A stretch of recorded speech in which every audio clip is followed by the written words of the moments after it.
ഇടയിൽ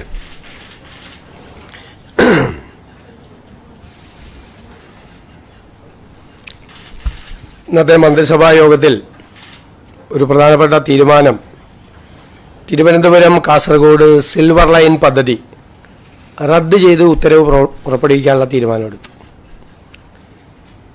പ്രസ്തുത പദ്ധതിക്കായി ഭൂമി ഏറ്റെടുക്കുന്നതുമായി ബന്ധപ്പെട്ട് പുറപ്പെടുവിച്ചിട്ടുള്ള എല്ലാ വിജ്ഞാപനങ്ങളും റദ്ദ് ചെയ്യാൻ തീരുമാനിച്ചു. ഡീനോട്ടിഫിക്കേഷനാണ്.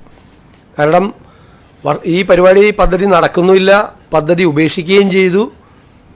നിരവധി വർഷങ്ങളായി ഈ ഭൂമി വിൽക്കാനോ വാങ്ങാനോ ഇതൊന്ന് പണയപ്പെടുത്താനോ മകളുടെ വിവാഹത്തിന് ഒരു ലോൺ എടുക്കാൻ പോലും പറ്റാതെ ഈ സാധാരണക്കാരായ ആളുകൾ മുഴുവൻ വിഷമിക്കുകയാണ്.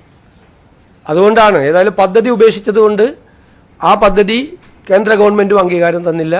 ഞങ്ങളതിനെ എതിർത്ത് സിൽവർ ലൈൻ എതിർത്ത് ഞങ്ങൾ സമരം ചെയ്തതാണ്. അതിൻ്റെ അടിസ്ഥാനത്തിൽ ആ ഉത്തരവ് റദ്ദാക്കാനും ഈ ഭൂമി ഏറ്റെടുക്കൽ നോട്ടിഫിക്കേഷൻ ഡീനോട്ടിഫൈ ചെയ്യാനുമുള്ള സുപ്രധാനമായ തീരുമാനമെടുത്തിട്ടുണ്ട്. സിൽവർ ലൈൻ സമരവുമായി ബന്ധപ്പെട്ട വിവിധ കോടതികളിലും പോലീസ് സ്റ്റേഷനുകളിലൊക്കെ നിലനിൽക്കുന്ന കേസുകൾ അത് ആഭ്യന്തര വകുപ്പ് അത് പരിശോധിച്ച് ആ കേസുകൾ പിൻവലിക്കാൻ വേണ്ടിയിട്ടുള്ള കേസുകളുടെ സ്വഭാവം അനുസരിച്ച് അത് പിൻവലിക്കാൻ വേണ്ടിയിട്ടുള്ള ശുപാർശകൾ കോടതിയാണ് അത് അനുമതി നൽകേണ്ടത്. കോടതിയിലേക്ക് ഗവൺമെൻറ് അതിനുള്ള ശുപാർശ കോടതിക്ക് മുൻപാകെ നമ്മൾ സമർപ്പിക്കാൻ തീരുമാനിച്ചു.